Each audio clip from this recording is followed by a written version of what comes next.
Chapter 22, Genesis. Sometime afterwards, God put Abraham into the tent and said to him, "Abraham."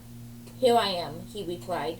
Then God said, "Take your son Isaac, your only one whom you love, and go to the land of Moriah. There offer him up as a burnt offering on one of the highest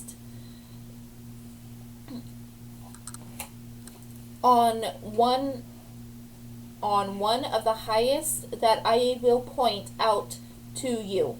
Early the next morning, Abraham saddled his donkey, took him with two of his slaves and his son Isaac, and after cutting the wood for the burnt offering, set out for the place of which God told him.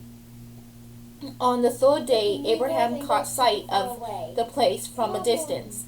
Abraham said to his servants, "Stay here with the donkey while the boy and I go on over there. We will worship and then come back to you."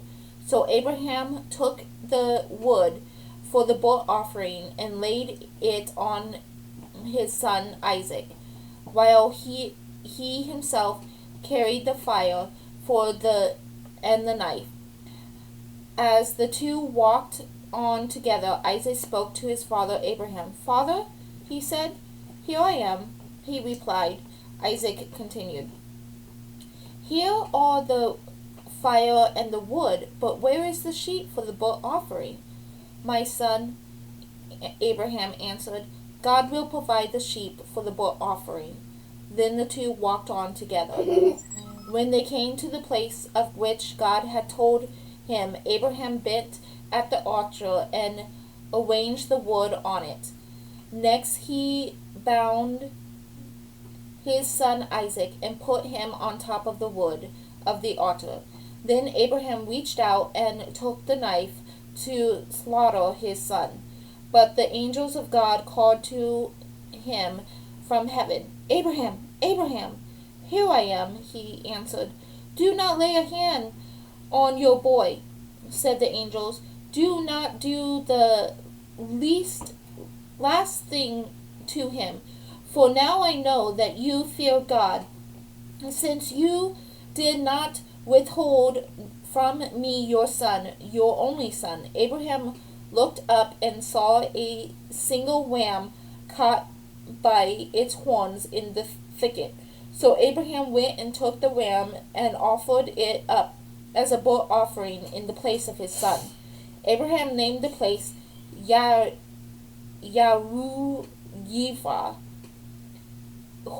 Hence people today say, "On the mountain the Lord will provide." A second time the angel of the Lord called to Abraham from heaven and said, "I swear by my very self octave of the Lord, that because